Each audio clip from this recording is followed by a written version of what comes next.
She boxed up my wardrobe while I was in rehab. My winter coats were stacked in brown cartons by the garage door, and my bedroom was gone before I even made it back to the house. I stood there with my pharmacy bag in one hand and my walker in the other. What they did not know was that I had already sold the house that morning, and the signed closing folder was sitting under my pill bottles. Good day, dear listeners. It's Carol again. I'm glad you're here with me. Please like this video and listen to my story till the end, and let me know which city you're listening from. That way I can see how far my story has traveled.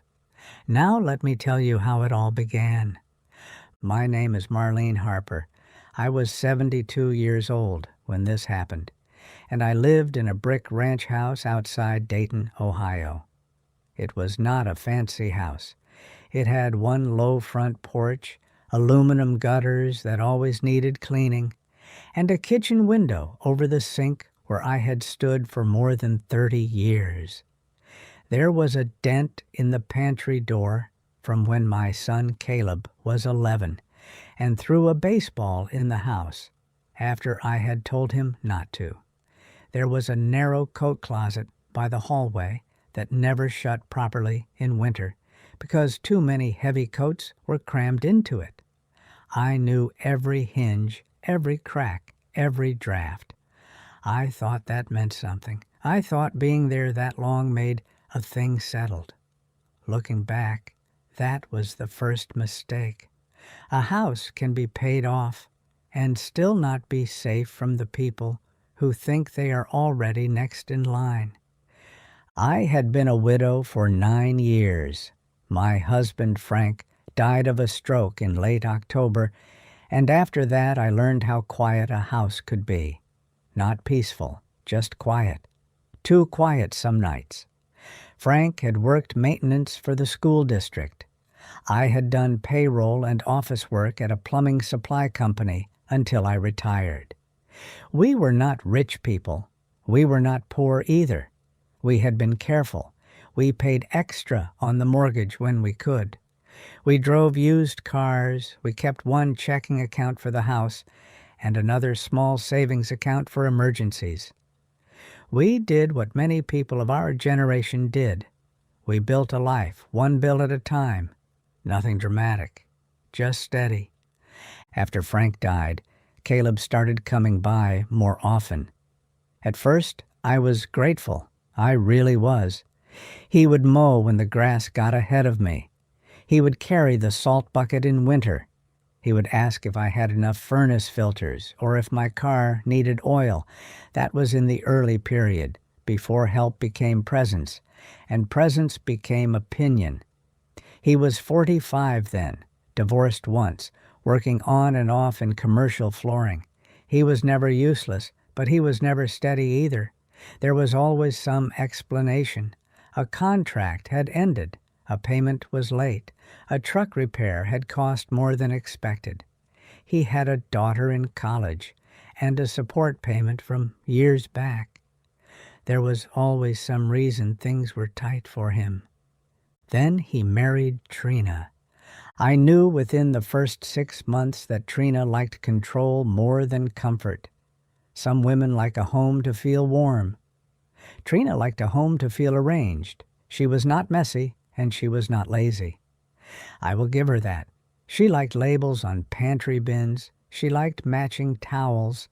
She liked standing in a kitchen that was not hers and saying, "You know what would make more sense?"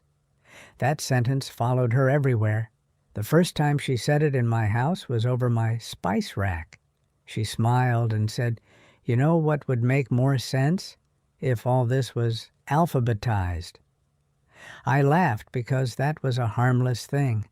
I still remember the exact wording because later she used that same tone about my bills, my file cabinet, my mail, my bedroom, and finally my place in the house itself.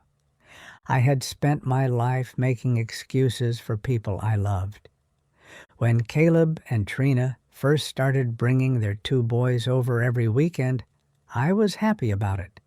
The boys were good children, loud but good. They liked grilled cheese, old board games, and the little basket of wrapped peppermints I kept on the dining room cabinet.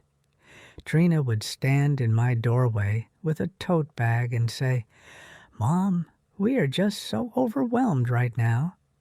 I let her call me Mom because that seemed easier.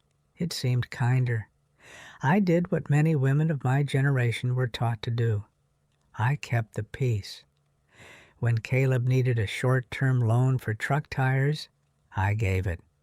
When Trina said groceries were high and the boys were growing, I put extra cash in a card and tucked it in her hand. When their apartment lease went up and they had to bridge a rough patch, I covered a month of rent, then another, then part of a dental bill, then school shoes. It never came as one big request. That is how these things happen. They come as pieces. A little here, a little there. Help slowly becomes expectation, and expectation grows teeth. The house had 3 bedrooms. After Frank died, one stayed mine, one became storage and a sewing space, and one I kept ready in case one of the grandchildren stayed overnight. Trina started talking about that 3rd room more than I liked. "It's such a waste," she said one Thanksgiving while she was opening and shutting cabinets I had not asked her to touch. "A room should have a function." I remember answering, "It does. It functions just fine." She laughed like I was making a joke, but I was not. Looking back, that should have told me everything. The first real red flag came in the form of paperwork. That is often how it starts. Not with shouting, not with threats, with paper. One Sunday afternoon, Trina came to my kitchen table with a manila folder and said she had printed out some smart senior planning forms she had found online. She said it in a cheerful voice. She used the word smart 3 times. Inside were blank medical directive forms, a sample power of attorney, and a transfer on death deed article she had highlighted with a yellow marker. She tapped the page with one fingernail and said, "This stuff is just practical. If something happened, Caleb would need authority." I asked, "Authority over what?" She said, "Over things, the house, utilities, medical decisions if you were confused." I was not confused. She said, "Of course not. This is just being prepared." That was the moment I stopped arguing and started noticing. I put the folder back in her hands and told her if I ever needed legal planning, I would do it with my own attorney. She looked annoyed for just half a second. Most people would have missed it. Then she smiled and said, "I'm only trying to help." Those are words people use when they are reaching for something. After that, I began seeing little shifts. Caleb asking if I still had the original deed. Trina wanting to know where I kept the tax folders. Caleb offering to digitize my bank records. Trina moving my mail from the kitchen basket to a wall organizer she bought without asking me. Once I found an envelope from the insurance company, already slit open on the counter. She said she thought it was junk. It was not junk. It was my homeowner policy renewal. I told myself it was only a rough patch. Then I had my hip surgery. It was not an emergency, just a replacement that had been put off too long. I had bone-on-bone pain in the left side. My doctor said if I wanted to keep living alone, I needed to do it now while I was still strong enough to recover well. Caleb and Trina were suddenly attentive in a way that did not feel natural. They wanted every detail. Which hospital? Which surgeon? How many days inpatient? How many days rehab? Did I have transportation lined up? Had I arranged meals? Had I updated anyone on where the important papers were? That phrase again. Important papers. They asked it too often for my liking. Trina brought over a weekly pill organizer before surgery and said she wanted to make things easier. She labeled the compartments in neat black marker: morning, noon, evening, bed. She talked to my nurse like she was already partially in charge. I saw it happen in the pre-op area. The nurse asked me if I had questions, and Trina answered before I could open my mouth. Her main issue is that she gets overwhelmed by forms. I looked right at the nurse and said, "No, my main issue is my hip."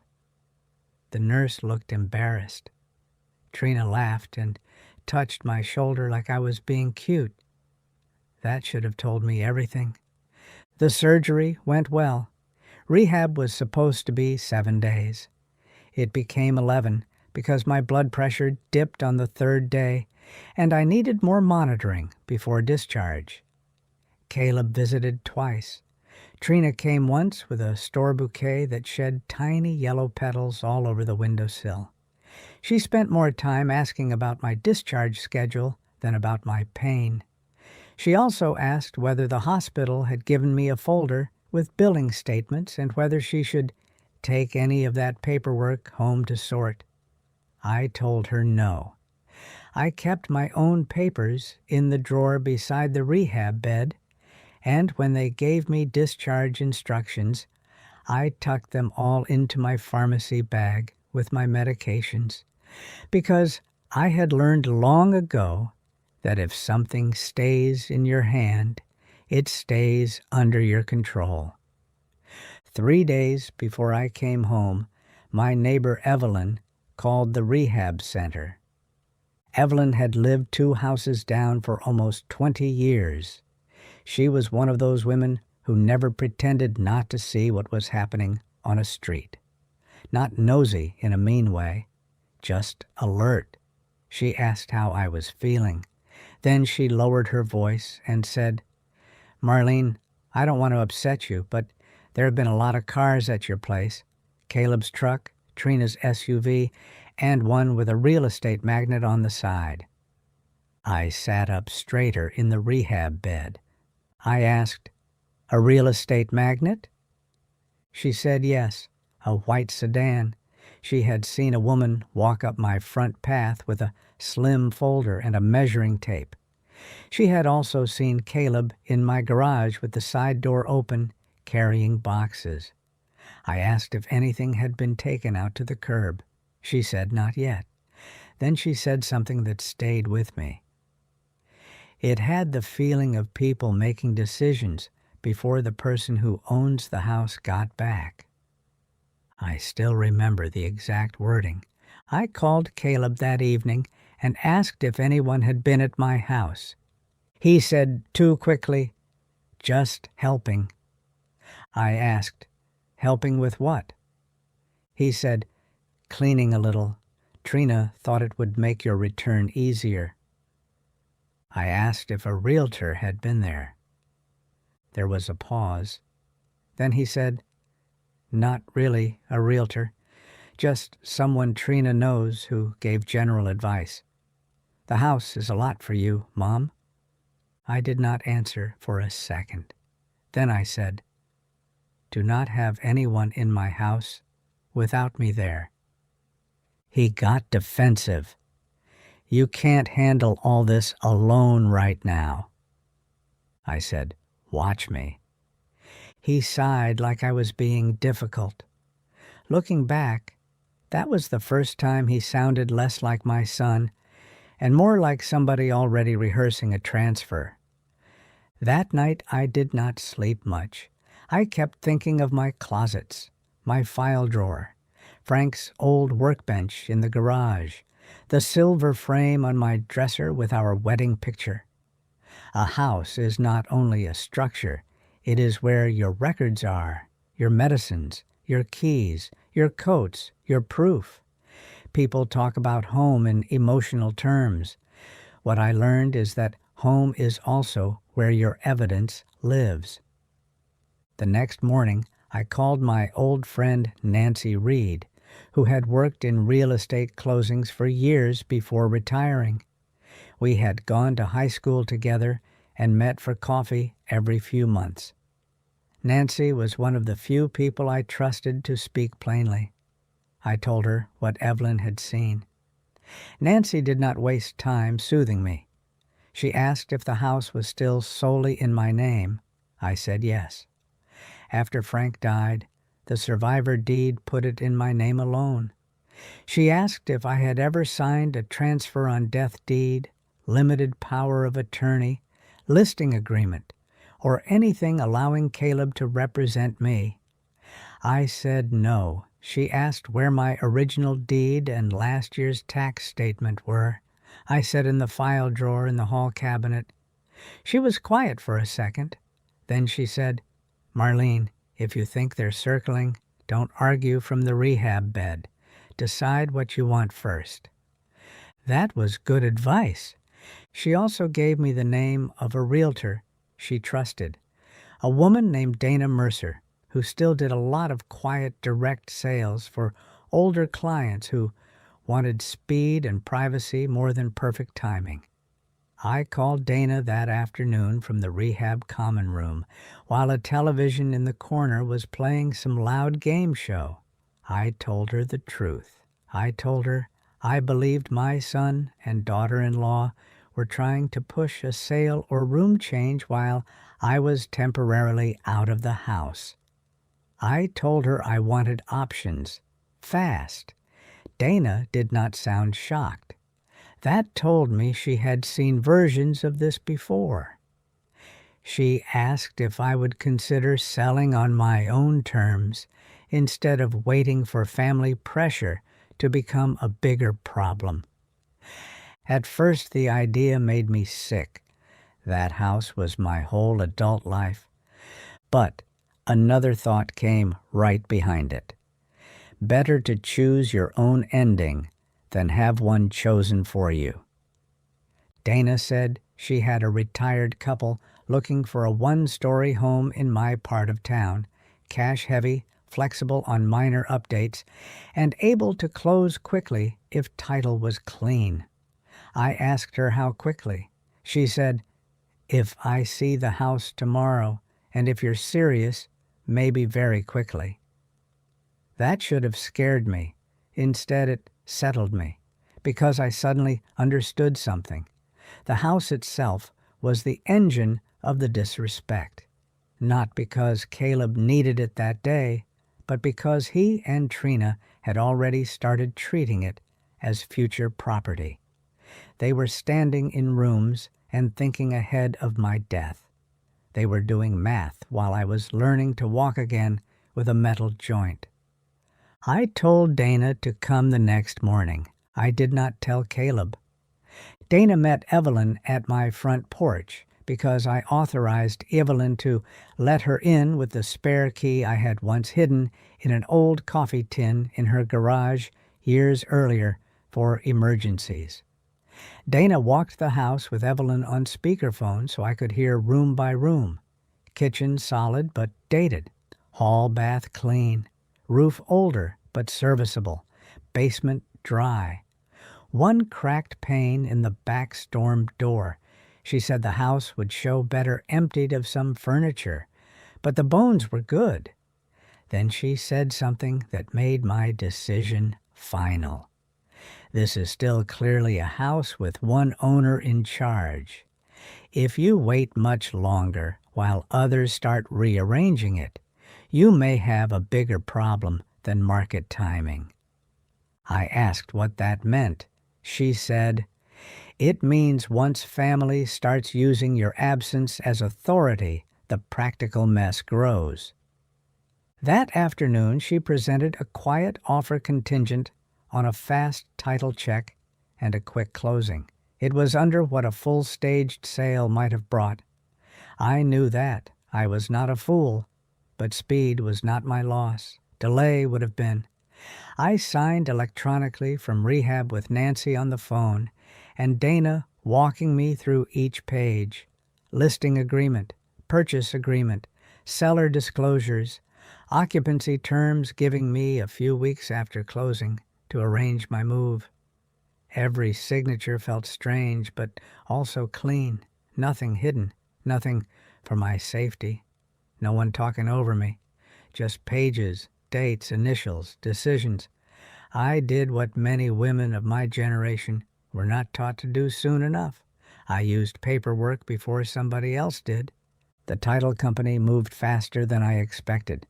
The buyers were ready. The title was clean. No lien surprises, no transfer irregularities. Dana said if I wanted, we could close the morning of my discharge because the rehab facility was only 15 minutes from the title office, and they could send a mobile closer if needed. I told her no.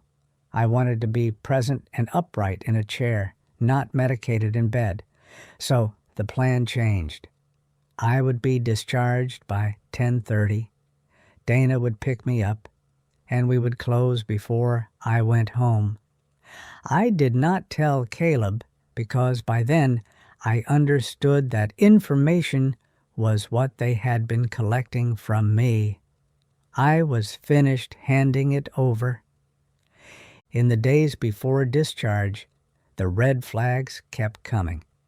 Caleb called twice, asking what time the rehab van would bring me home. He wanted an exact time. Trina sent a text saying, "Don't worry about the house. We've made things more manageable." I read that text 3 times. More manageable for whom? Then she sent another that said, "You'll understand when you see it." That should have told me everything. I took screenshots and emailed them to myself. I saved every voicemail. I wrote down dates in a small spiral notebook from the rehab gift shop. Evelyn's call, Dana's first visit, Caleb's statement about the house being a lot for me, Trina's message. I made a timeline because I had learned something by then.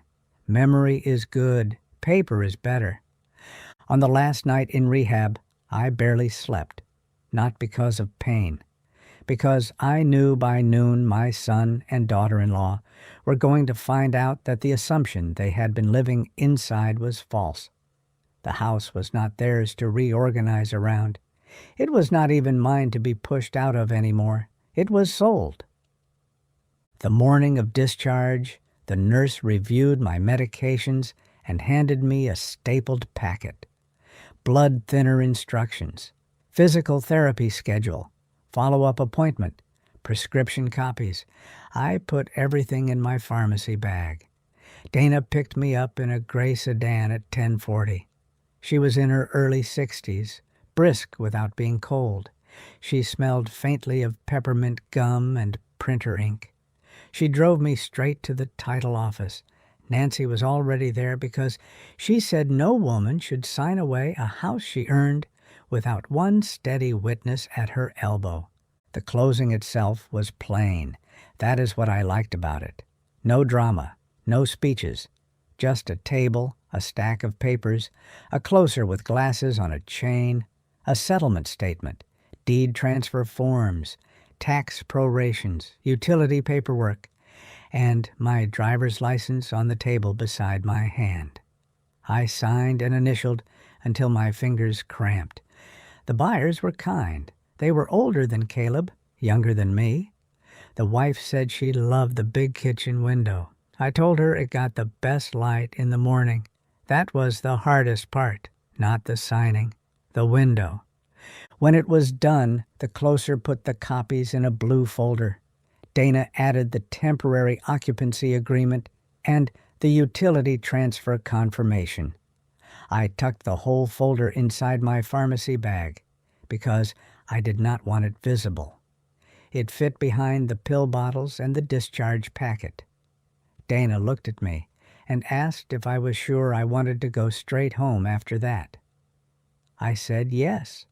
I wanted to see exactly what had been done in my absence before I decided my next move.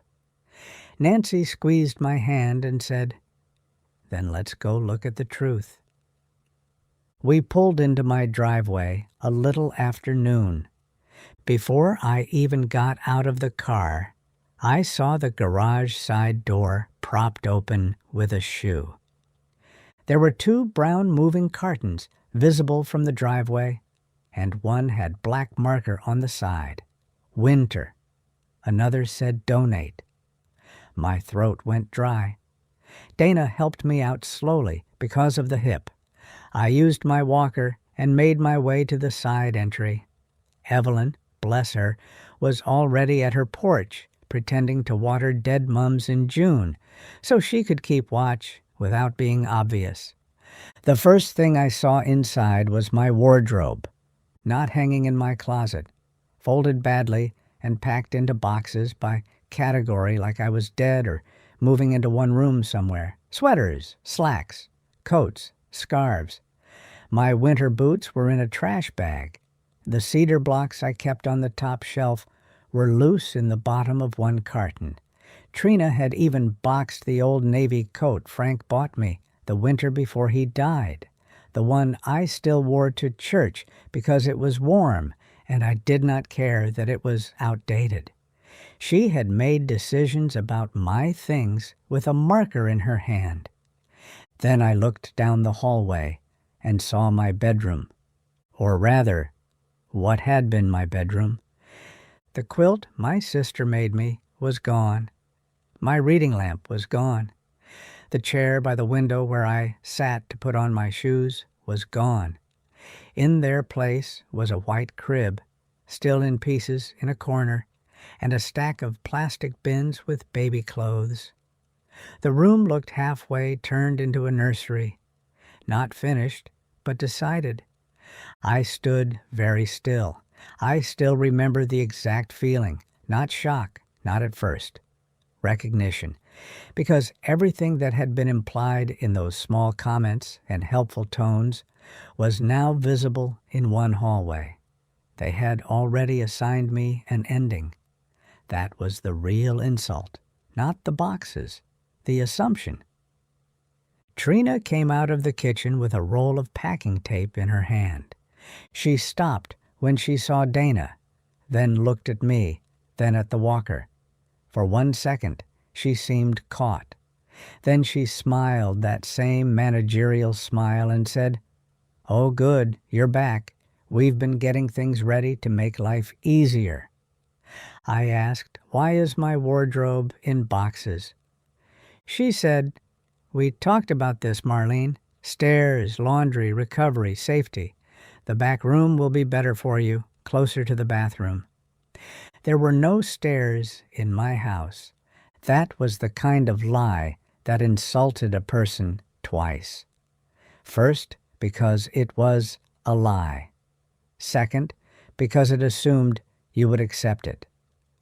I asked, "Why is there a crib in my room?" She glanced toward the hallway and said, "Well, we've been thinking ahead.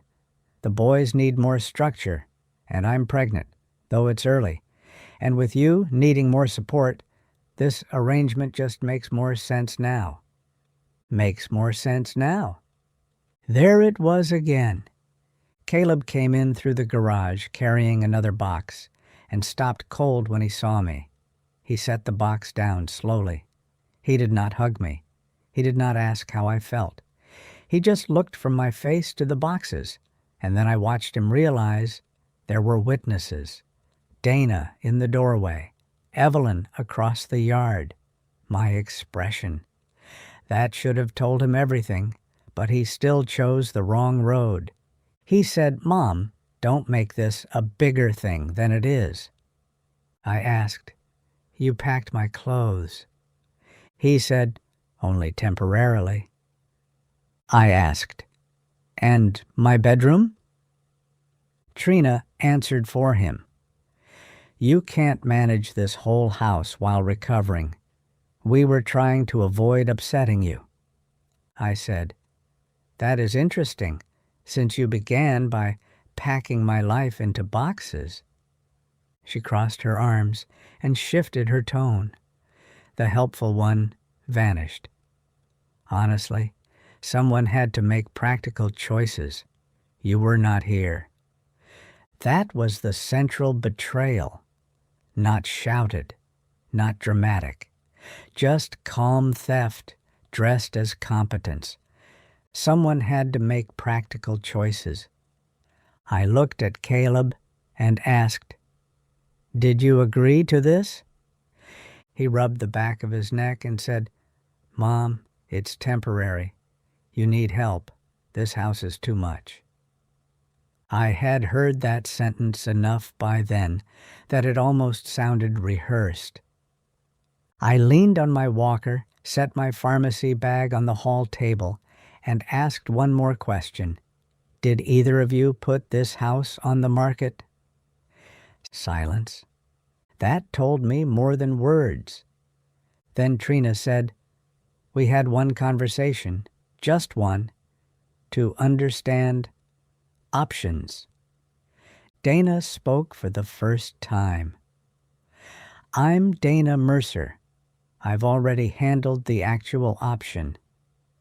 Trina frowned. "I'm sorry?" Dana did not raise her voice.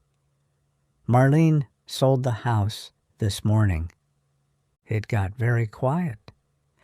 Caleb looked at me like he had missed a stare in the dark. "What?" I opened my pharmacy bag, took out the blue closing folder, and set it on the hall table beside the box marked Winter. That image is still in my mind. My life in cartons on one side, signed papers on the other. I said, "I sold the house at 10:52 this morning. Here is the settlement statement. Here is the signed deed package. Here is the occupancy agreement, allowing me to remain for a limited period while I arrange my move. And here is the utility transfer notice. So no, you did not have to make practical choices for me. I already made them." Trina stared at the folder like it had personally insulted her.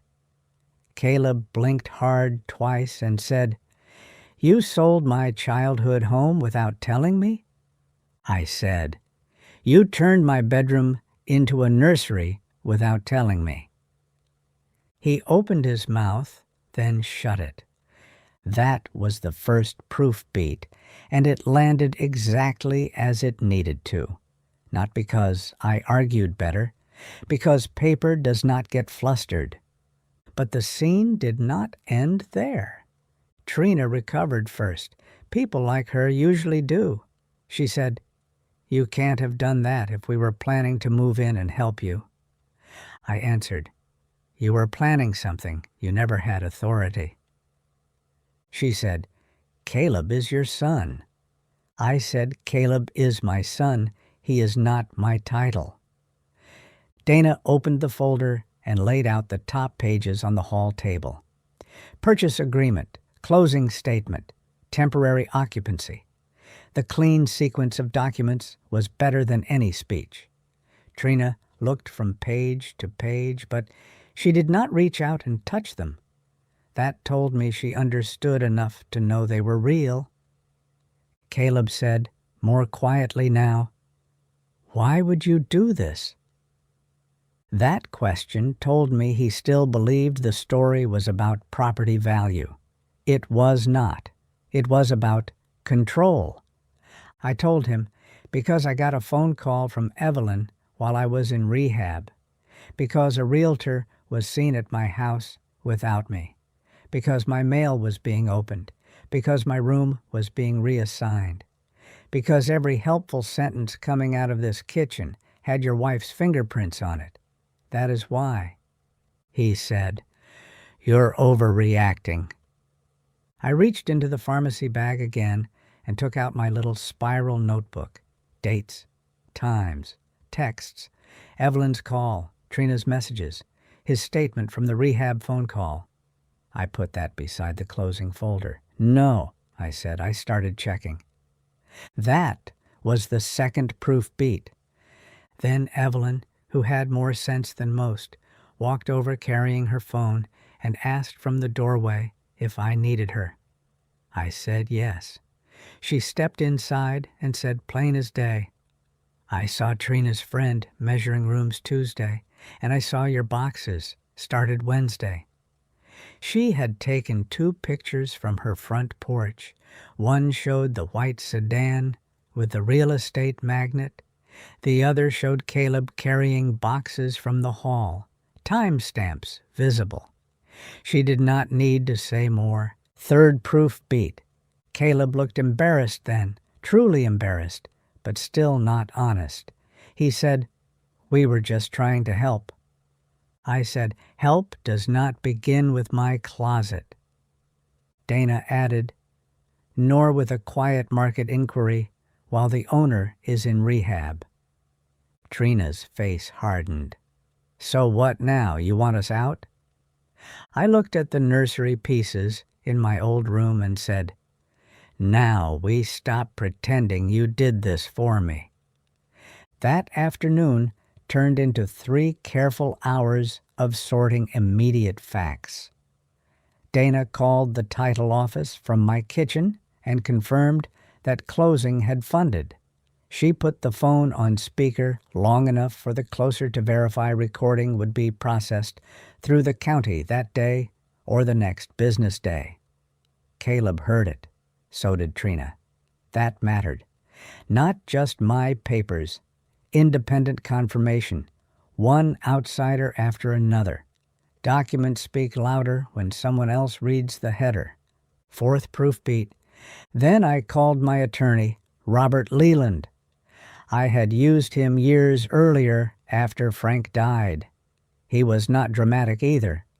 I told him in plain terms that my son and daughter-in-law had rearranged rooms, boxed my belongings, and discussed the house with a real estate contact during my medical absence. He said 3 things. First, since the house was sold, any assumption they could move in or claim practical authority was finished. Second, if they had taken, copied, or removed documents, I should inventory that immediately. Third, if I feared further interference, I should not spend another night there alone. He said it calmly. That was enough.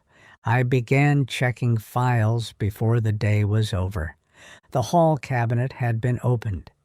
I knew because the folders were in the wrong order. House tax records after medical. Insurance before utilities. I had kept them the same way for years. People notice what they organize themselves. More than that, one red folder marked Estate had a bent corner, as if it had been hurriedly stuffed back. Inside, the contents were intact, but the divider tabs were out of sequence. That should have told me everything, but at that point, I did not need more telling. I had visible proof already. Then I checked the mail organizer Trina had hung. 2 envelopes addressed to me were tucked behind a coupon mailer. One was from the county auditor. One was from the water department. Both had been opened. I laid them on the table, too. Caleb would not meet my eyes. 5th proof beat. By evening, Robert's office had emailed me a short letter confirming he represented me in any communication concerning occupancy, access, property, or records related to the house sale and my temporary stay. Dana helped me print it at the copy shop on the way to Evelyn's because by then it was clear I was not sleeping under the same roof as those boxes and that half-built nursery. I stayed with Evelyn for 3 nights. During those 3 nights, I learned more. First, Nancy reviewed my bank statements with me, not because I thought Caleb had emptied an account, but because once people cross one line, you check the others. We found no major theft, but we did find 2 small online orders from a home organization store charged to my debit card 6 weeks earlier. Plastic bins, closet labels, heavy-duty tape, and hanging vacuum bags. The total was not huge, $186 and some cents. But the shipping address was my house. I had not ordered them. Caleb claimed later He meant to reimburse me. He had not. That detail mattered because small, unauthorized use is still unauthorized use, and it showed planning. Trina had literally used my money to buy the supplies to box my belongings. Sixth proof beat. Second, Evelyn told me she had overheard something 2 evenings earlier while taking out her trash.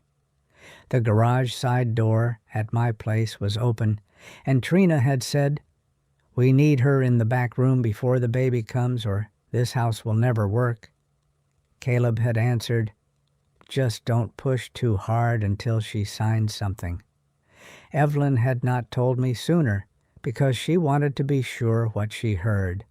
I wrote it down exactly. I still remember the exact wording because it pulled the mask off. The nursery was not kindness. It was sequence. Back room first, signature later. That should have told me everything if the boxes had not already done the job.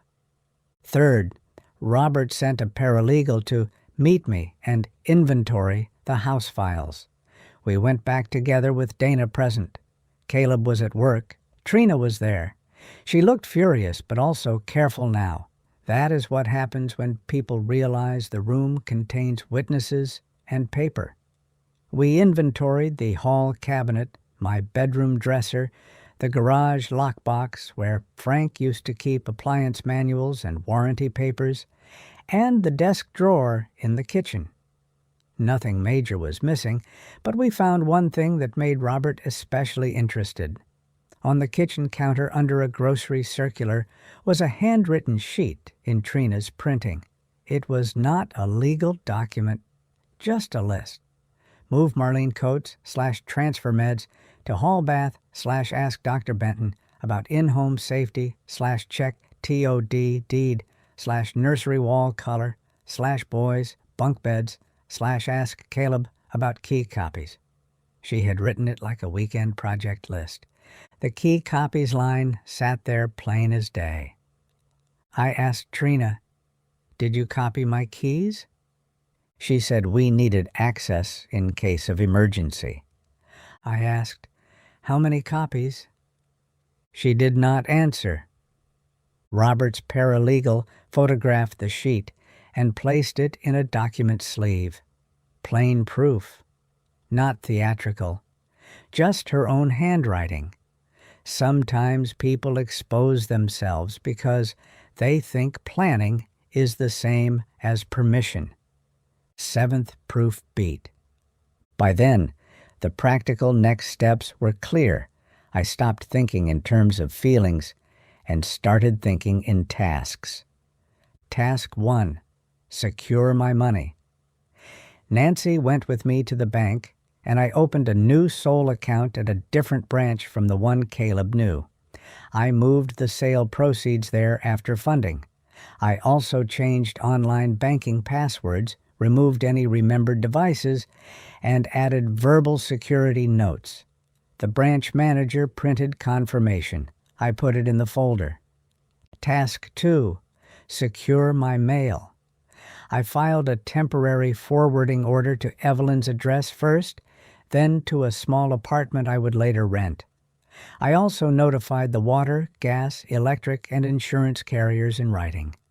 Copies went in the folder. Task 3. Secure occupancy terms. The sale allowed me a few weeks in the house, but Robert advised shortening that if possible because shared space with people trying to rearrange my authority was not worth it. Dana asked the buyers if they would agree to let me leave sooner in exchange for a small credit from proceeds. They agreed. They were decent people. That meant my timeline tightened, but it also meant my risk dropped. Task 4. Secure my records. Every important paper went into banker boxes labeled by date and category under Robert's office instructions, not under Trina's markers. House sale, medical, banking, estate, personal. There is a difference between packing a person's belongings and preserving her control. I understood that better than ever. Task 5. Clarify boundaries with Caleb in writing. Robert drafted a short letter stating that neither Caleb nor Trina had authority over my medical decisions, mail, accounts, property, or occupancy, and that any further action implying otherwise should stop immediately. Not a speech, not a family therapy note, a letter, dates, facts, boundaries. That was the quiet counter move. I stopped arguing and started checking. Then I stopped checking and started documenting. Then I stopped documenting and started closing doors. Caleb called me that night. For a minute he sounded like the boy who used to bring me dandelions. Then he sounded like a man who wanted to get back on the profitable side of the line. He said, "Mom, we can work this out without making it legal." I told him it had already become legal when they began reorganizing my room and discussing deeds while I was in rehab. He said Trina had only been trying to prepare for the new baby and that everything had gotten carried away. I said, "Your wife wrote check TOD deed on a household list between nursery paint and bunk beds. Nothing got carried away. It was headed somewhere." He was quiet. Then he said the thing that ended any doubt I had left. "You always assume the worst about Trina?" I answered, "No, I checked." That was all. A week later came the controlled reveal. Not the emotional one in the hallway, the actual one, the procedural one, the one that mattered. Robert arranged a meeting in his office because Caleb had asked for a chance to understand what was happening and talk reasonably. I almost refused. Then I decided, no.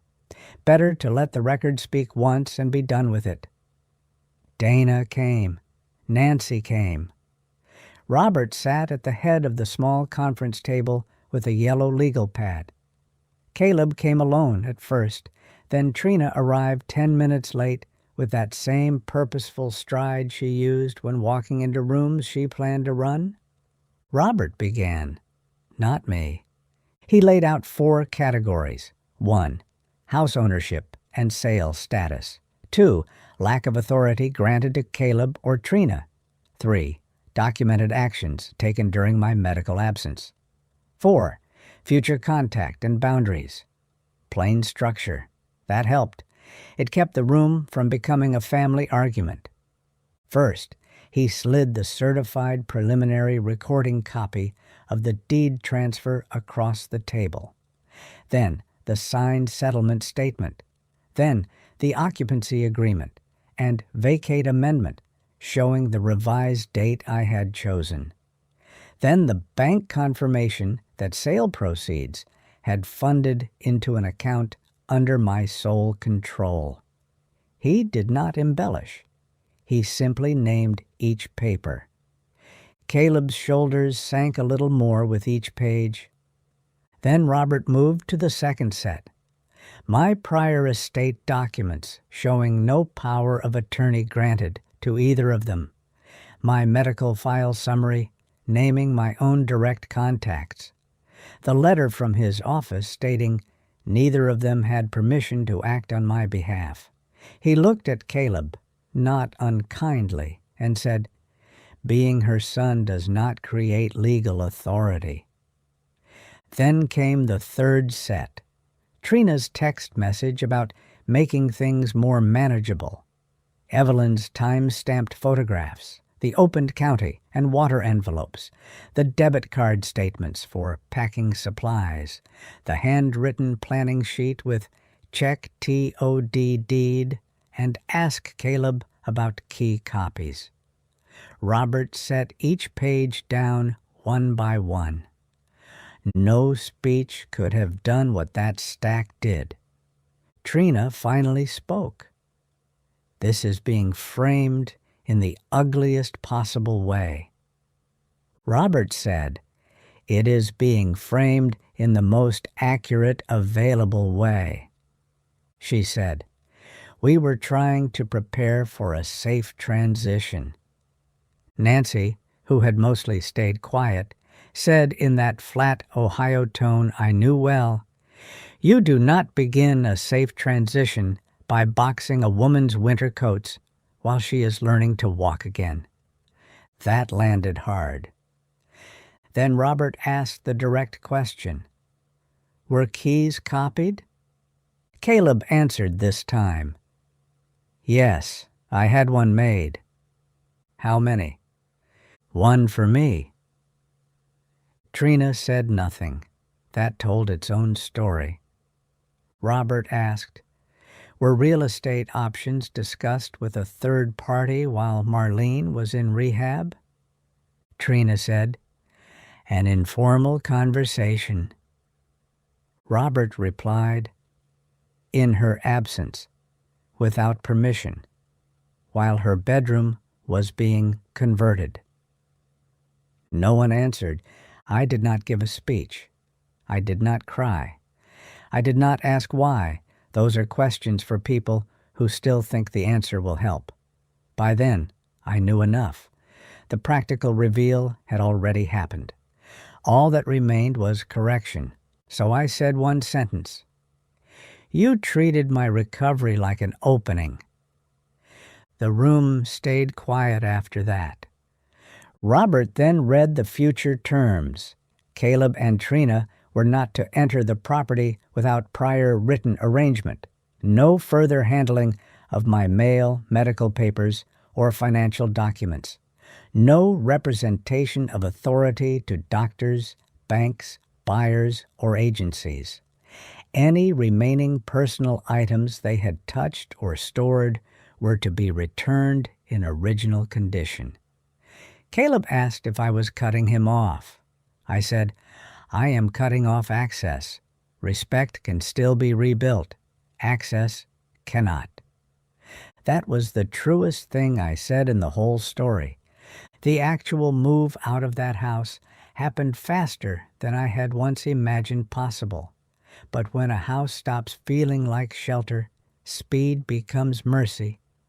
Dana arranged movers who specialized in seniors downsizing. They packed carefully, not like I was being erased, like I was relocating with a record of myself intact. My winter coats were rehung properly in garment bags. The navy coat went on a separate hanger. My sewing machine was wrapped and labeled. My hall cabinet files stayed in their own banker boxes with colored tabs. The chair from my bedroom by the window came with me, though the movers had to angle it twice through the apartment doorway. I rented a small first-floor apartment in a quiet complex near a pharmacy and a grocery store. It was not my old house. It did not smell like Frank's coffee or hold our years in the walls.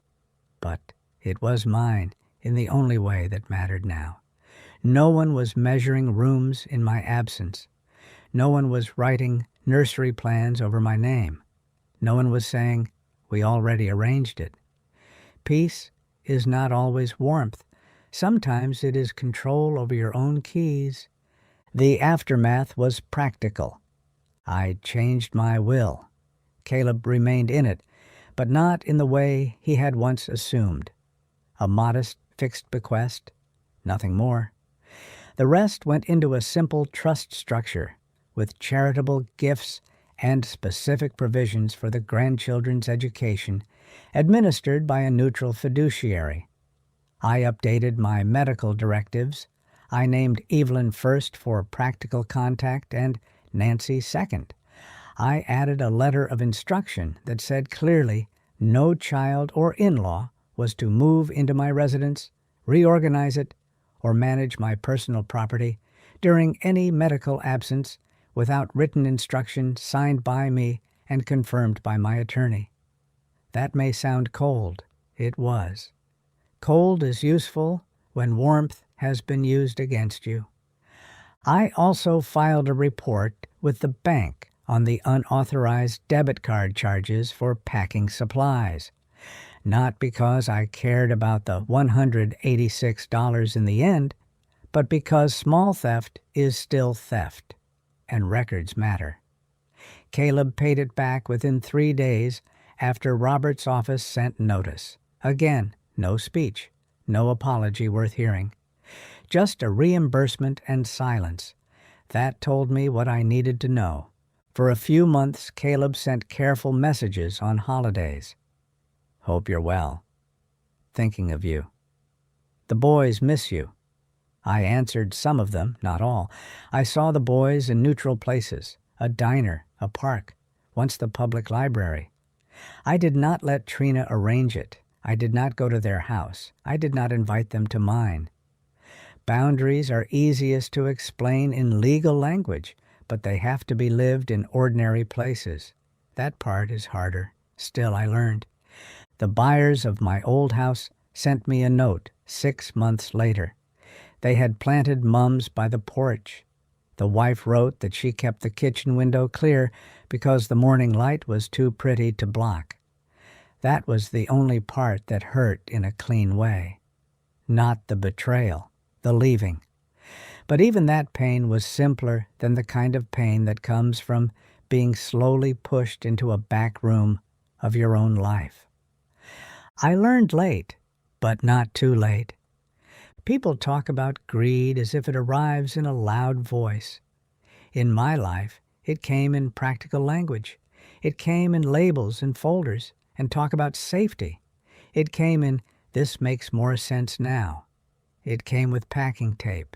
It came while I was at rehab. It came while my body was weak enough that somebody thought I would be easier to move. That is the thing I want to say plainly. If somebody starts managing your life before you asked, pay attention. If they want your papers more than they want your comfort, pay attention. If they answer questions for you in a doctor's office, if they open your mail, if they keep bringing up deeds, key copies, or what happens if, pay attention. Concern can be real. It can also be cover. The difference is in the pattern. The difference is in whether your control grows or shrinks around them. Paperwork matters. Proof matters. Kindness is not surrender, and family is not entitled to access just because they know where the spare blankets are kept. I still think about that day in the hallway sometimes. The boxes, the nursery pieces, the blue folder on the table, my pharmacy bag open beside it. In one place, the whole thing was visible. Their assumption, my proof, their marker labels, my signatures. That is life in old age more often than people admit. Not one dramatic betrayal, a series of little permissions someone grants themselves until one day you see the whole shape of it. If you see it in time, do not waste too much breath arguing. Check the papers. Check the accounts. Check the locks. Check the dates. Then act while your name is still where it belongs. Tell me honestly, what would you have done in my place? Would you have forgiven them? Let me know in the comments what city you're listening from. And if stories like this matter to you, please like the video and subscribe.